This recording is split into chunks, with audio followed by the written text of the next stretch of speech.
since that is the language my own research is focused on. And yes, although they're both politically distinct languages, linguistically, they're often considered one and the same, since they're very close in terms of phonological systems, with, of course, some variation. I'm starting from the principle that hopefully participants here have either attended the last seminar with Dr. Zahir, or are up to date on definitions on things like phonetics and phonology, concepts like phonemes, and basically have a baseline of what phonetics analysis looks like. Yeah, perfect. Perfect? Okay. So, of course, if there are any questions, please make sure to ask them in the chat while I'm speaking or after, and I'll try and clarify them in the end. I'm sorry to interrupt, basically, regarding the questions.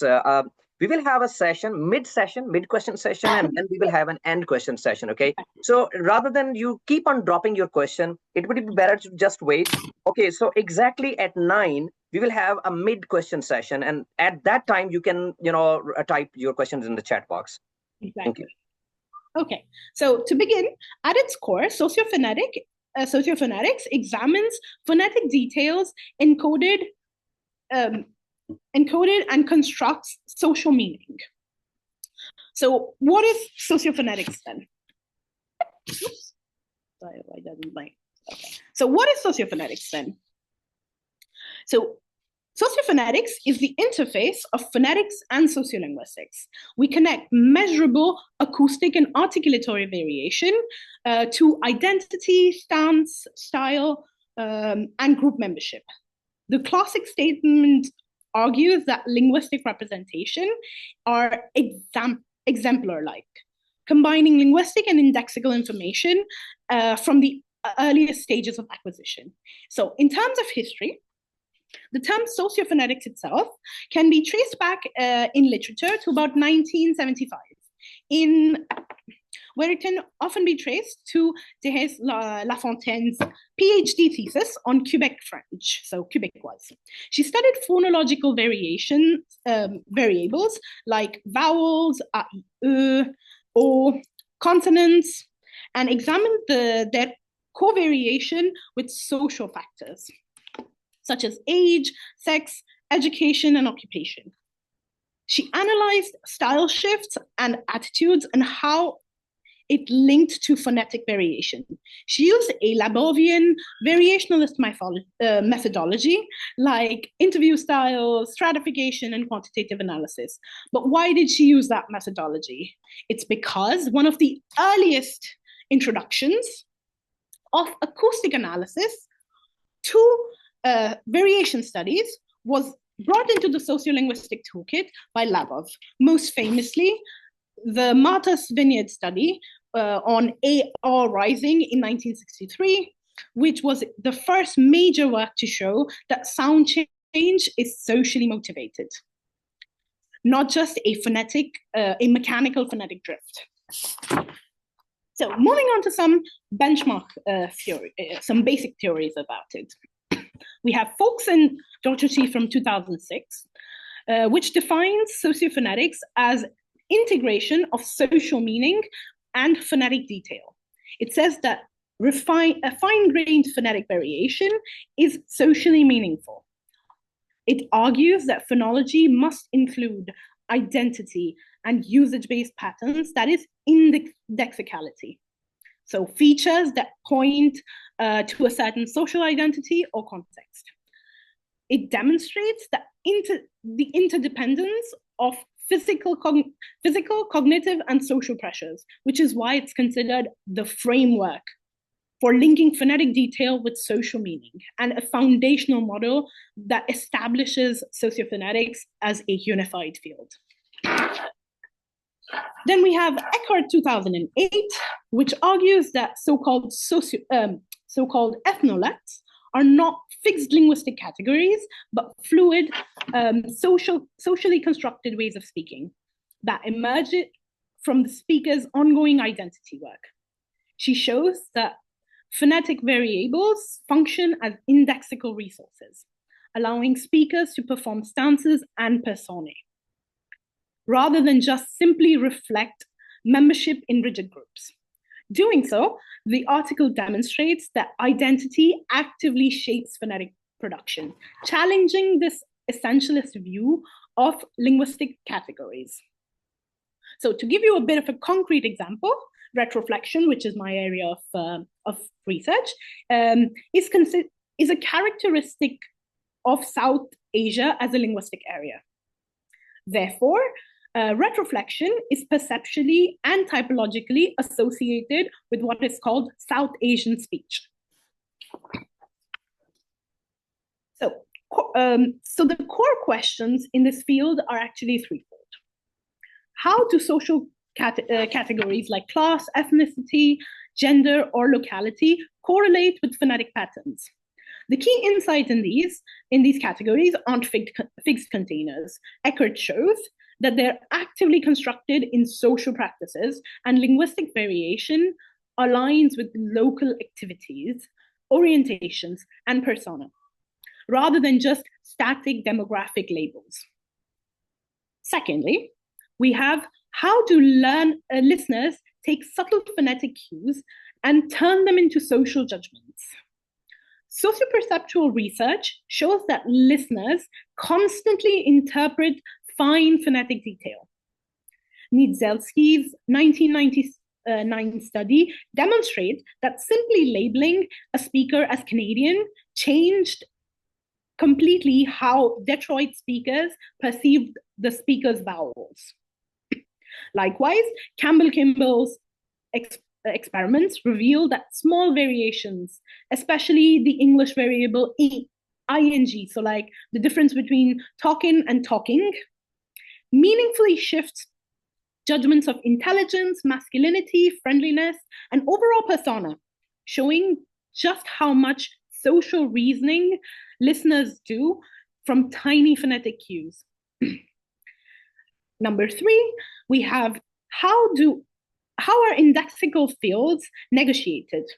How do variables become resources for constructing persona in so-called ethnolects? So Eckert's account of the indexical field argues that linguistic features have a constellation of potential meanings, any of which can be activated depending on the style, stance, and context. That's why categories like ethnolects are dynamic resources rather than fixed linguistic varieties. And finally, it's crucial to recognize that social judgments themselves are always evolving. Research from Accent Bias Britain project, which I will mention again later, shows that accent evaluations change with generational differences and social context, demonstrating that social judgment, here accent bias, is dynamic rather than static. All right, so let me shift gears and talk a little bit about the practical side of socio-phonetics. And full disclosure, this is the part I'm still growing into. I only recently started a proper acoustic variation project this year, so I'm sharing this both as somebody doing the research as well as a learner. So most socio-phonetic projects, especially those with large corpora, follow a pretty standard pipeline. Something like audio, then transcription, force alignment, feature extraction, modeling, and interpretation. So let me walk you through that. We have force alignment first. Force alignment not at number 3, rather. So for alignment, many labs today use Montreal Force Aligner. I think there is a talk about that by PAPPS already. It's built in CalBuddy. Yes, it's already been covered. Yeah, it's been covered by them. So if you're really interested, you can always take a look at that. It's built on CalBuddy, which means it's modern, trainable, and can be adapted to your data. And according to the interspeech paper by McAuliffe and colleagues, MFA tends to be more accurate than older tools like Prosody Lab Aligner or even Fave Aligner, because of its updated architecture, triphone acoustic models, speech adaptation, and better feature transforms. MFA also has great documentation and is widely used in phonetics, sociolinguistics, and even corpus phonology. But there's a little hiccup with it that I'll talk about later. Now, even though MFA can do alignment, FAVE, also called forced extraction and vowel extraction, is a PRAP module that's still considered to be a workhorse of vowel extraction in many socio-phonetic projects. It takes your text grids and extracts phoneme, usually like F1, F2 for vowels, or in my case, for retroflexion, it's often F2, F3, which is what most of us use to model vowel systems and vowel shifts. So this one here, I'm talking more about vowels, but for consonants, it would be something different. FAVE has been around for a long time. It's stable, it's well documented, and it's very compatible with PREP.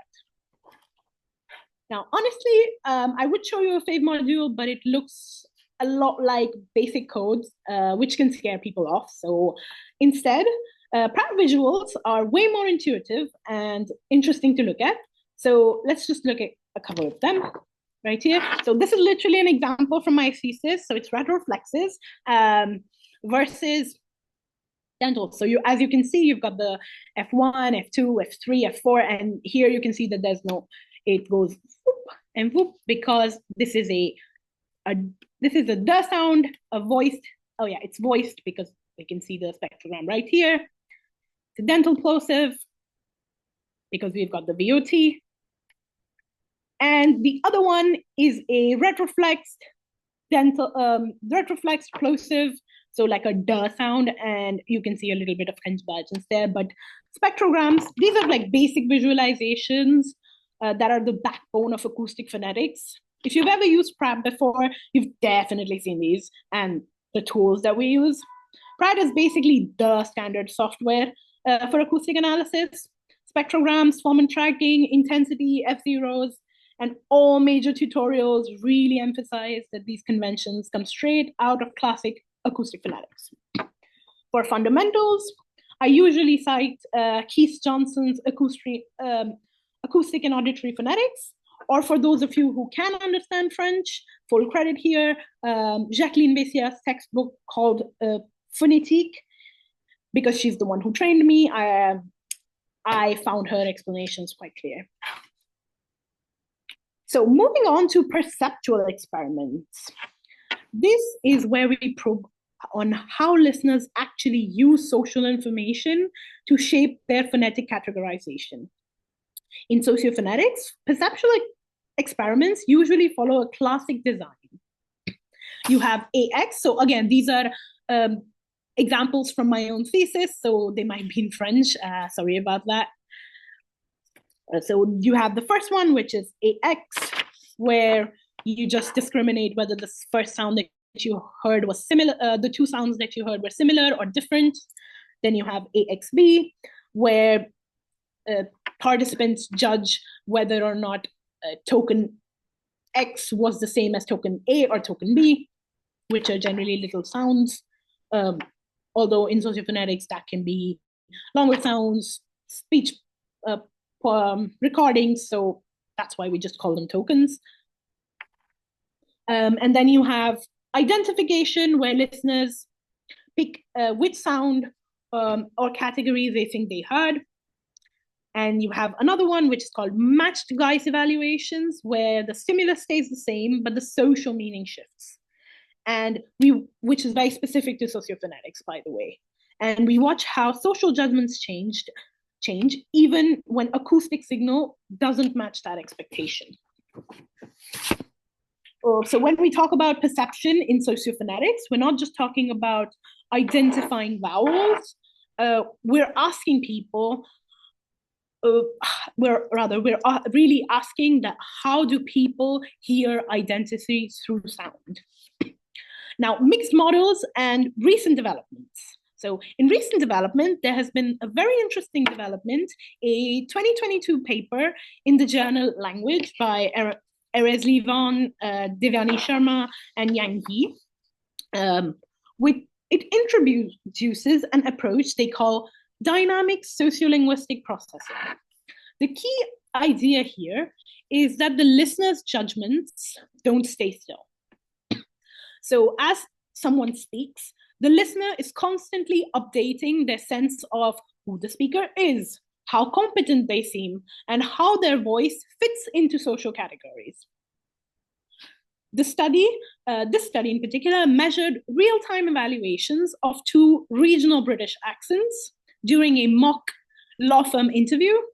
One of them was, I think, a Pakistani British accent, by the way, if I remember correctly. And the results showed that judgments of speaker competence shift dynamically as new linguistic and contextual cues accumulate.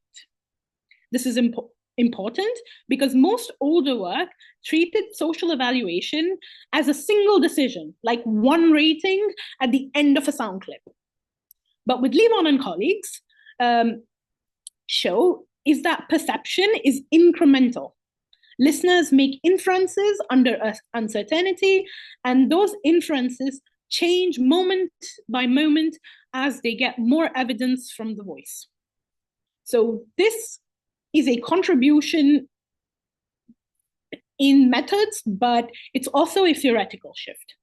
It forces us to think about socio-phonetics perception as a trajectory and not a fixed point. Anyway, with all the tools being set, let's see how perception encodes identity and change. So we have perception and variation. So one of the clearest demonstrations of how social labels distort phonetic perception comes from Niedzielski's Detroit study. She found that if you simply label a speaker as Canadian, Detroit listeners literally hear more vowel raising, even though the acoustic signal remains the exact same.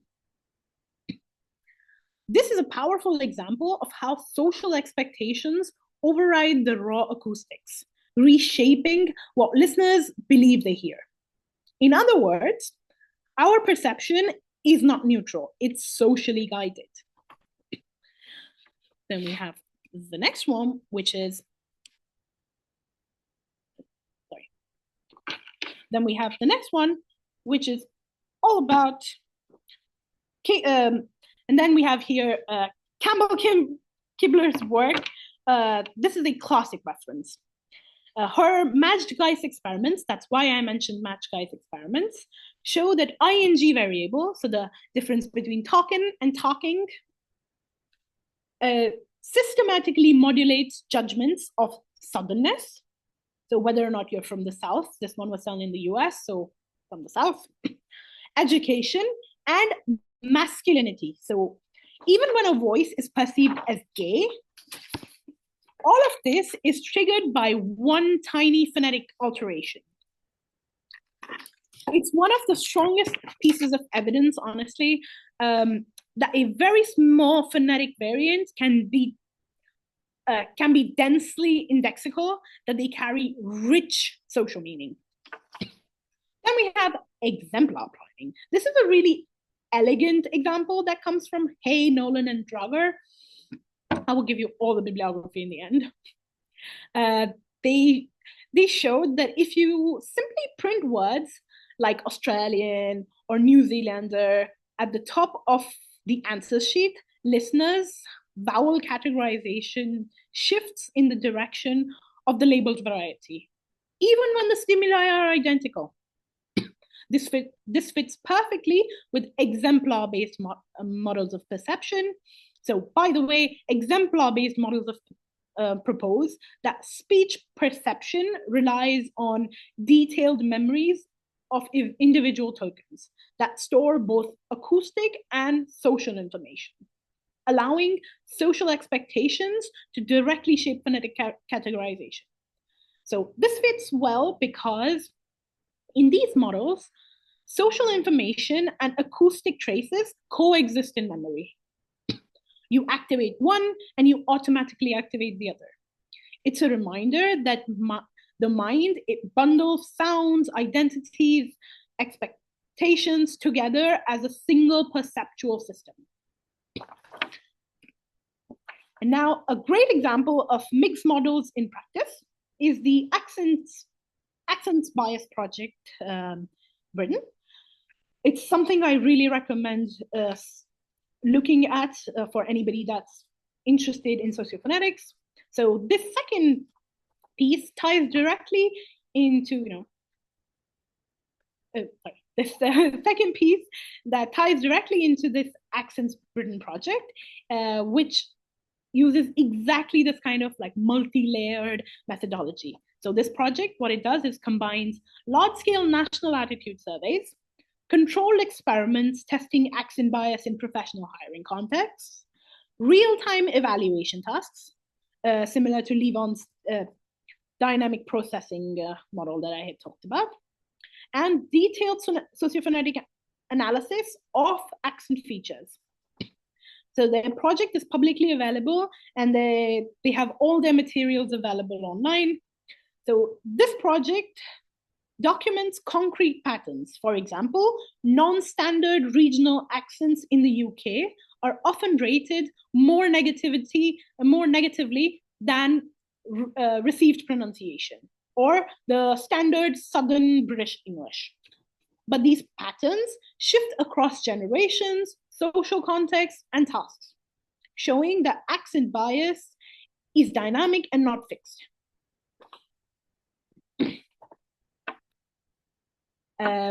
Yes. So, Miss, can we have a question answer session right now? Sure, of course. Okay. All right. So everyone, two things. Number one, that we are going to share attendance for performer. And now I would like you to type your questions here. I will read out for you and you will get your answers, okay? Okay. If you have any questions, you can type it down and I'll read it for you. And I would request my team to share the attendance link as well. So there are people from abroad. You're most welcome, okay?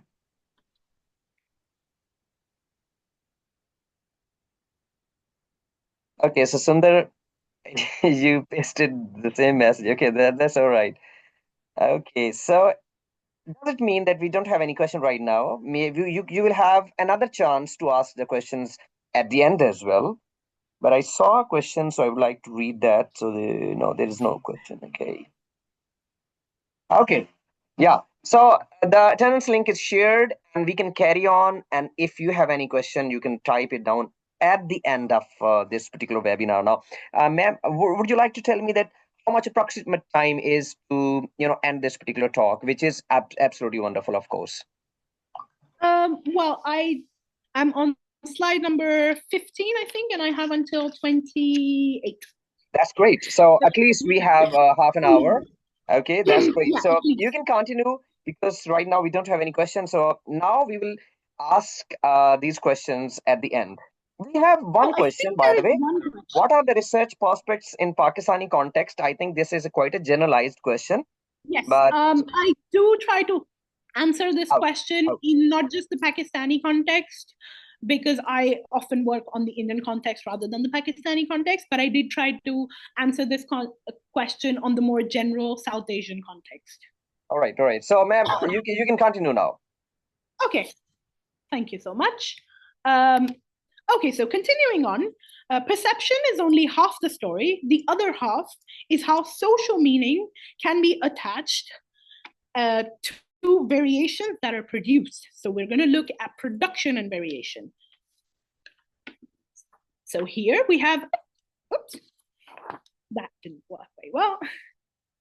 Yes, so we have here, when I say identity as a social practice, I'm drawing from, again, Eckert 2000's program.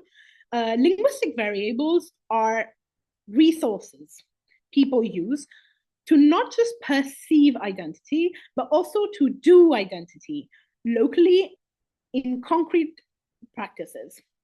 So it's not that jocks talk like X or burnouts talk like that. It's that variation tracks practices. Cruising local urban orientation, institutional engagement, and those practices constitute the categories. So the correlation isn't just like jock, burnout, like labels. It's what they do and how style lives in those practices. A contemporary complement to is Kirkham's work on multi-ethnic UK school, which shows how ethnicity, class, and social practice intersect so that the same variable, like a happy vowel or something, takes on different local meanings across communities of practice. That's identity as practice in action beyond a single macro label. So the takeaway here is that variables index persona in practice, not just boxes on a survey. In Glasgow, then we have in Glasgow, working class adolescents lead adoption of non-local features. So think TH fronting, de-eroticization, while some middle class speakers maintain traditional Scottish features. The explanation there blends network ties, mobility, media influence, and local ideologies. So still continuing with the example of Glasgow, we have a well-documented pattern where working class adolescents lead the adoption of non-local features. So like think TH fronting, so think becoming think, or the de-eroticization, so weakening or loss of the post-vocalic R's, while some middle-class speakers retain or even strengthen more traditional Scottish rhetorics. Explanations mix local networks, mobility, media influence, and local ideologies about sounding tough, urban versus sounding standard. 15 years of socio-phonetic work, so acoustic studies as well as ultrasound tongue imaging, shows that socially constrained long-term de-eroticization, its trajectory in working class speech contrasted with auditorily constrained long-term long-term stronger R's in some middle class speakers. So it's not just change, it's socially patterned change in style. The TH fronting, ethnographic work in Glasgow schools links fur or thur to local masculinity, toughness, and peer group styles. Again, style plus practice plus identity. And of course, London's MLE gives us a parallel urban change frame. The contact-driven feature pools and youth styles that can diffuse outwards, a useful comparison when we think about non-local features uptake. So the takeaway here being that urban sound change is stylistic and ideological, social networks, media, and local values all interact to push who leads and what counts as the local style. And then we have ethnolects and indexical fields. So I already talked a little bit about this. I'm going to be quick about it here. So Eckert makes the crucial point that so-called ethnolects aren't sealed to one ethnicity. Variables participate in a peer order social field, and the same phonetic pattern can index stances and persona across ethnic lines. That's the indexical field idea, a constellation of potential meanings, activated by its style and context. Recent UK work extends this to Sheffield with variation in liquids, which shows systematic differences across British Asian and British Anglo speakers. So liquids are lers and rers. But The local social practice context shapes how these differences are read. Again, not one-to-one mapping from ethnicity to variant, but indexical options managed in interaction. Of course, one last thing to mention, till now I've talked about segmental features, but in interaction, timing, microarticulation, and prosody, so suprasegmental features, can also carry stance and social action. This branch shows how segmental details can also suprasegmental details can also align with turn-taking, action design, prosodic design, action design. Prosodic design is a practical tool for enacting social moves. So for that one, oops, I'm sorry. I think I might have misplaced. Oh yeah. Anyway, now looking at emerging trends, which I was supposed to do after the break, but let's go. Emerging trends and scopes, are there any? One of the biggest shifts in sociophonetics right now is the move towards scalable, reproducible pipelines. The Montreal Forced Aligner is central here. It's Calbody-based, it's trainable and explicitly benchmarked against Prosody Lab and FAIF, with showing higher accuracy on both conversational and laboratory speech. In 2017's this 2017's interspeech paper lays this out clearly. MFA's triphone models and speaker adaptations produce more precise boundaries than previous HTK-based aligners. Similarly, FAIF and its updated modules remain essential for vowel extraction and text grid processing. So, and then Zendo repositories, which personally I've never really used, have active maintenance and versioning, which is a key to scientific reproducibility. At the same time, we're seeing method synthesis bridging classical variationalist methods with usage-based modeling and embedded representations. So these new frameworks highlight in recent methodological overviews. They give us ramps for things like embedding-based analysis, bias auditing, and feature space visualization, which are increasingly being imported into socio-phonetic annotation workflows. And to be honest, in this direction, Hindi-Urdu socio-phonetics, this is a direction that Hindi-Urdu phonetics and South Asian phonetics in general needs as well, especially since, I don't know if you remember, but Dr. Zahir pointed this out in his last talk, that we really lack basic studies sometimes, like on sound patterns in these languages. And so large corpora and automated pipelines for these languages are far from reality right now. Like personally, for Hindi, I can assure you, like MFA's performance is far weaker. Existing Hindi acoustic models struggle with retroflex contrasts, especially the ta, da, na, ra, which are central to Indo-Aryan phonology. MFA's accuracy, it kind of depends on the quality of the language-specific acoustic model plus pronunciation lexicon. Hindi models remain undertrained compared to English, and this is consistent with MFA documentation. So, in fact, even I, in October, was discussing this with Professor Biji of University of Marseille, who actually does this kind of multilingual alignment. And she explicitly noted that most force aligners can't really reliably detect retroflexion in South Asian languages without custom retaining, which is something we need to work on, but that's a project for later. I would like to say something, if you please allow me here, because I've been working on MFA while in my doctoral study, and I was quite interested to know all this, what you said. I have an observation regarding MFA, and it's quite similar to what you said, because my study was regarding apanthesis in Pakistani English, okay?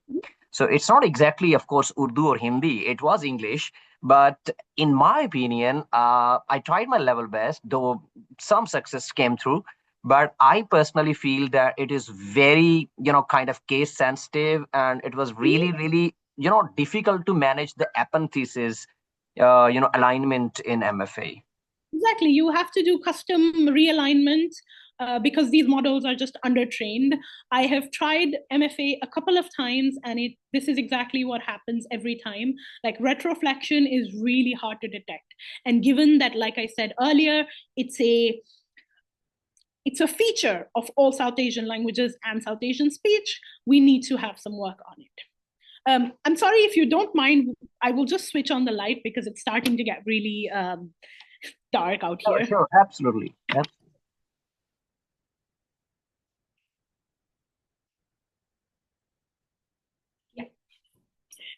Sorry. Okay, so continuing on, recent work argues that we need to recenter sociophonetics around indigenous, diasporic, and contact varieties, rather than just assuming Anglophone centers without, as the default. This shift is laid out in modern overviews of sociophonetics and language variation, which emphasizes how post-colonial contexts, language contact, and structural inequality shape both production and perception. A clear example is research on Scottish English by Stuart Smith's Glasgow work on Glasgow work, which highlights how media influence urban change and local ideologies interact in multilingual and post-industrial cities, an angle which is easily extendable to South Asia. There is now a push to frame accent discrimination as policy, especially for multilingual societies. It is already the case in the UK, rather than just a perception phenomenon. At least that is what the goal of the Accents Bias Britain project was. Again, Hindi and Urdu fits squarely into this conversation, that with their large diaspora in Anglophone countries, we have massive multilingualism, language contact, mobility, diaspora, colonial legacies, yet very little socio-phonetic documentation. And actually, now that I think of it, James Costa and Ben Rampton are two of my old professors who have worked on socio-phonetics, but James Costa, I think he worked more on Scottish and Scots, and Ben Rampton did work on British English. So those are interesting studies to look at in case you're interested. Anyway, moving on. A major trend in sociophonetics now is modeling on an individual coupling of production and perception. The idea is that each person has a sociophonetic profile, a structured set of production patterns, perceptual biases, and expectations that participates in the wider indexical field. This line of work builds on the indexical field framework by Eckert, but makes it more quantitative and listener-specific. Recent sociophonetic studies on liquids, vowels, and social meaning, so Kirkham's paper, and like Kirkham's paper on Sheffield English, show how individual differences interact with social category membership and community practice. It's a useful way to model persona construction, stance, and style, because it acknowledges that social meaning is not uniformly distributed. It's shaped through personal experience and perception histories. This approach is particularly important for Hindi Urdu, where speakers navigate through multiple registers, vernaculars, Persianized varieties, Sanskritized varieties, Anglicized varieties, each carrying their distinctive indexical values. Then we have neurocognitive bridges. So we're also seeing a new linking of new work linking sociophonetics with cognitive science. The aim here is to understand how expectations, social category cues, and acoustic detail are integrated in real time by the brain. This builds directly on earlier perception work, such as Niedzielski's expectation effects, but now moves towards neural processing and prediction and cognitive load. Recent papers in the area include studies using EEG, ERP, and predictive processing models to map out how social meaning shapes the perception stream moment by moment. So some of these studies are by like Proverbio or Amiodio and Bartholomew. So these were two that I found interesting. So the takeaway here is that social meaning isn't added after perception. It's built into perception. The brain is integrating acoustic cues and social expectations simultaneously, which aligns beautifully with our exemplar-based theories and with the dynamic perception models that we just saw. So, however, this new capacity requires ethical clarity. So, ethics and responsibility. So before we wrap up, I want to underline two reminders that come up repeatedly, often in sociolinguistics, but I think they also apply to sociophonetics. As Butch argues, our categories are tools, not truths. They're analytic conveniences. They're not natural, fixed, or timeless. If we treat them as natural, we slide into essentialization and nostalgia for imaginary, pure identities. And second, Rosa and Flores point out that in their work that on racial linguistic identities, ideologies, that research practices can unintentionally reproduce racialization unless we actively unsettle the language race assumptions. That affects recruitment, how we label speakers, how we talk about standard versus non-standard, and even how we report findings as researchers sometimes. And then there are practical ethics that we all have to keep upfront. That is, consent needs to explain realistic risks, including that recorded voices are identifying. And avoid stereotyping in sampling. So don't treat one group as baseline and the other as marked. Avoid stereotyping in interpretation. Don't over-index categories like class, ethnicity, or gender when the pattern lives in practice. And always foreground community impact. Who benefits from this work and who might be harmed? These are not abstract principles. They're really about keeping methods aligned with broader critiques of linguistic essentialism and racialization. Okay, so some ethics beyond academia as well. First, there's text, speech tech. Tools like MFA, FAVE, they're not just academic toys. They're infrastructure that lets speech companies build annotated corpora. I was using the word, I'm sorry. Corpora. But the same expertise is essential for bias auditing of ASR or voice assistant systems, especially when we know aligner accuracy is uneven across accents. The second one comes in forensic phonetics. Here, the gold standard is to keep conclusions probabilistic, not categorical, and to be transparent about measurements, method, and limitations. Long-standing guidance from acoustic phonetics emphasizes transparent format measuring conventions and chain of evidence clarity. And the third is policy and education. Accent discrimination is now recognized as policy and not just a social attitude problem. Urban contact research, so Glasgow, London, and elsewhere, have shown how social hierarchies shape evaluations of accents.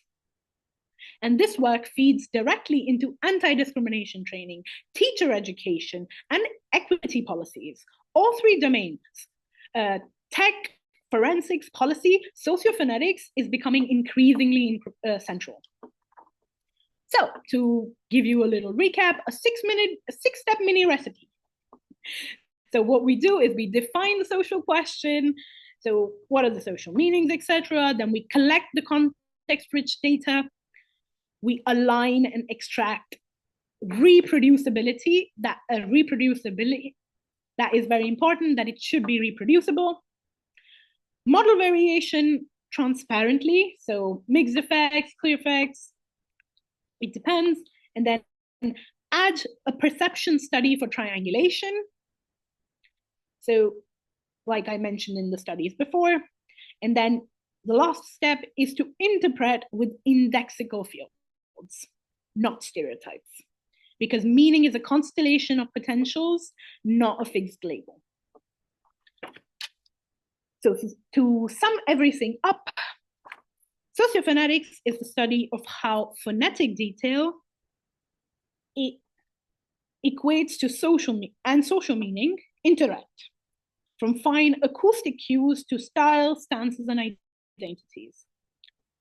Secondly, our methods span production, perception, and interaction, with MFA, FAVE, PRAT as the core technical tools that make large-scale, replicable sociophonetics possible. And the third being that current trends point to machine learning scale, a clear multilingual post-colonial turn, attention to individual sociophonetic profiles, and ethics as central, not optional, in the research pipeline. And that is a global view of what sociophonetics is. Thank you so much for listening. This is my bibliography. It's long, I can send a copy to everyone. And thank you so much. If Thank there you are very any much. questions. Thank you very much. Okay, so it's just a custom that the moderator would say that, oh, it was wonderful, but honestly, I really mean it. Being a teacher, the kind of flow in your speech was wonderful. To be honest, it was very easy to grab the concepts and the way you have prepared your slides, and of course, most importantly, you gave us some time that is so precious for us, for all of us. So thank you very much. We will have question answer session, but before that, I have to request my media team to please share the links of our official pages. For example, we have a Facebook page now, we have a LinkedIn page now, we do have a WhatsApp channel. So if you can see the chat box, you will be able to follow those platforms, so it becomes easier for you to stay connected with us. Okay, so the next thing is, there is a big announcement regarding membership of PAPPS. So before that, there was no mechanism, a proper mechanism, I would say. So now we are going to announce our membership, which is completely free of cost. Please don't pay heed to anything or anyone who says that you have to pay for that. It's completely free. It's knowledge-based platform, and still we are bearing all the expenses on our own. So hope so we can do carry on with that. So the membership links or the information regarding links would be shared on our official pages, so please do follow them. Okay, so now this is a question answer session, very important, I guess. What is the chief motivation? It's summer, and I would request, if you want to write a question, please do write your name and kind of affiliation of institute as well. It would be easier for us to introduce. So Summer has asked a question. What is the chief? Yeah, please. So motivation in general can be really, like I've been saying until now, motivation is very based on who we're talking about. It's very context-based. So if I give you an example of Glasgow, the study that I had read talked about how they want to sound more tough. That's why that was the motivation for their phonetic change. So we have to take that into consideration, but it's always context specific and sometimes even people specific. I can even give you my own motivation. For example, like my accent, this one is not my original one. As simple as that. My original accent sounds a lot more like other Indians.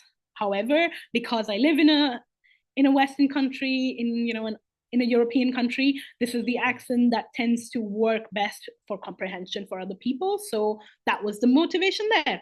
The paper I talked about in Glasgow, the motivation was to sound tougher. And so it's very context specific. I hope that answers your question. Okay, so would you like to read the questions, or I should read out for you? I can read them. So Maria Azar asks, how to teach phones to pre-class in a multilingual context. To be honest, as somebody that does a lot of teaching, in fact, I'm sitting in one of my classrooms right now, I would not suggest introducing them to as much meta language, but you could fix that.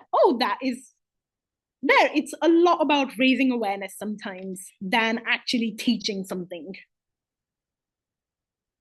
in a multilingual context. Because I have, for example, a few students who seem to be very stressed out about their accent. They have very thick accents, and all I have to do is tell them it's fine, because that, like I said, we don't still have any teacher training education around accents. It's starting to be a thing in the UK according to the Accents Britain project, but in France it's still not much of a thing. So honestly, I'm not even sure. I don't know if that answers any part of your question, but I hope it did. So how does TH fronting in Glasgow reflect social identity and youth culture? So according to this paper that I read, it is all about, the saying I think instead of I think, is all about sounding tough and more urban amongst the youth, which is all I remember, unfortunately. But I can give you a link to the paper, and you can go through it and get a detailed idea of what exactly, like how exactly it reflects social identity and youth culture there. Because it just mentions that the idea there was just to sound tough. Okay, so for the next one, it is, does accent become a neurolinguistics limitation for second or foreign language learners? Second or foreign language learners. So that would be language. Honestly, if you look at English studies on language acquisition, they say because English has a lot of diverse accents, they tend to be more accepting of other accents, French ones less so. But I don't think I've come across any neurolinguistics papers that combined language acquisition and accent as a limitation. Though, to be honest, I would suggest you contact Professor Erez Livan in University of Basel for it. He is the leading expert on accents and accent biases. What role does socio-phonetics play in forensic phonetics and speaker identification? Well, so a lot of forensic phonetics can sometimes be based on socio-phonetic studies, because socio-phonetic studies sometimes categorize gender, like certain parameters for gender, for social class, for age. And so sociophonetics can sometimes be a base on which forensic phonetics then does its analysis. That's also why I talked about ethics, because, you know, that can very quickly lead to essentialization and generalizations.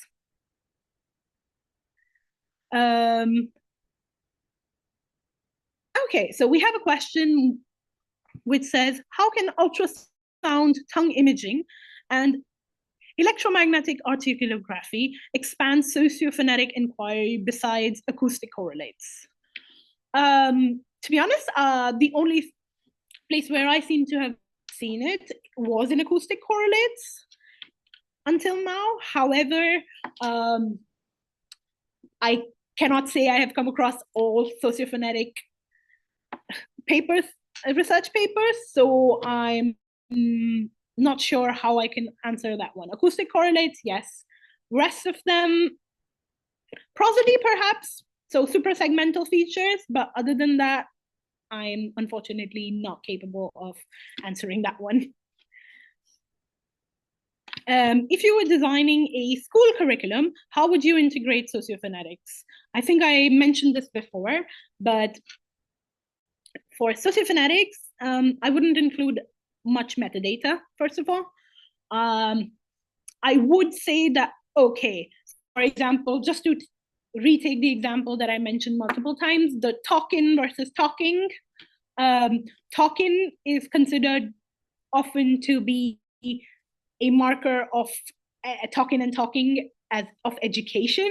So that is something I would mention here and there for some students. Like I did so earlier today, where one of my students, instead of using the word family, said my fam, which is considered as more familiar in terms of register.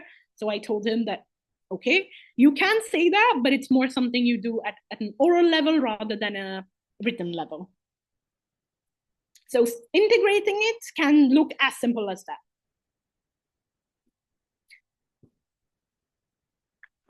And then do we have any more questions? Yeah. If you had to suggest one or two must-read books for someone entering sociophonetics, what would they be and why? Well, I don't think there are any specific books that I can suggest, but there are definitely benchmark studies that I have mentioned, which are a good starting point. I can, of course, look up if there are any introductory books rather than studies, but I don't know, I am more of a studies person rather than a books person. So I just looked up all the studies, and I have provided a bibliography, which I'm not sure if that can be further sent out to everybody, but I can, of course, share my bibliography if somebody needs it. Okay, are there any other questions? Oh, of course, the TH fronting link. I can give you a copy of my TH fronting one immediately, if you would like. I think you can share the links with me, and I would share it later. But if you want to share it right now, it's all right. Okay. Well, I can share because I wrote it down right here.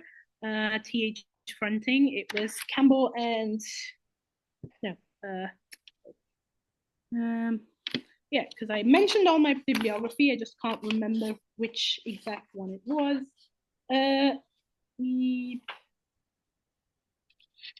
So it was an urban class and change. Yeah, I can just send them in a bit. I'm still looking for which one it was. You can share it later.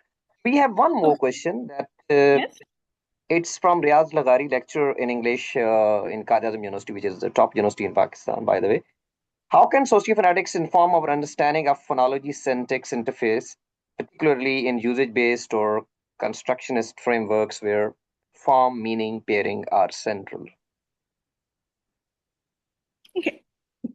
So how can sociophonetics inform our understanding of phonology syntax interface? Well, sociophonetics for now, as I have understood it, because people can have different understandings of it, is more about how phonetics of like how pronunciation, perception, and social identities are linked. Of course, there has to be a link there between syntax as well, because when we choose what words we are saying, we will also have meaning, social indexical values based on what syntax we're choosing.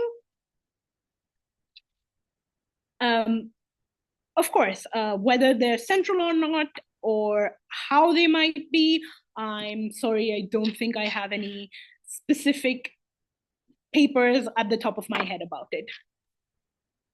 All right. So we don't have any more questions, I guess, in the chat box. But if any of you wants to, do we have? No, it was a repetition of question, I guess. Okay. Regarding the attendance, we have shared attendance for so many times. So if you can scroll down, by the way. Okay. So anybody who would like to say something or maybe ask questions, I can unmute. I mean, if you are not able to write your questions, you have the facility to unmute yourself. Just raise your hand and I will unmute you.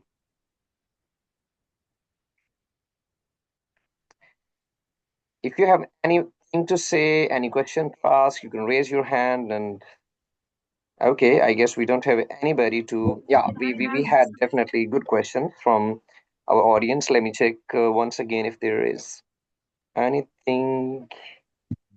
Okay. So we will signing off, and once again, thank you very much, Doctor. And it's not the last time that you are here, by the way. But I really request that you have to be here once again because it was an absolutely engaging session. To be honest, we had a lot of sessions here and on different fields of phonetics. But to be honest, this was of my own interest, so I loved it. And yeah, to the audience, we are going to have lectures on forensic phonetics very soon.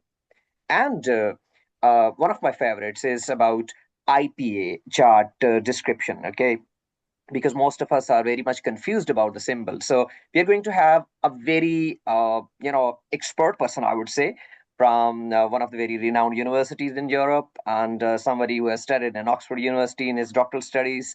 So very soon I'll announce that. It'll be a great learning opportunity for all of you. So Dr. Vidishaa Prakaash, thank you very much once again, and see you on LinkedIn and in any other webinar very soon. Thank you very much. Thank you so much. Thank you so much for having me. Thank you so much for listening to me, and for your participation and your questions. Thank you again to PAPPS for this seminar, and thank you and bye-bye. Thank you very much. Allah Hafiz, everybody. Thank you.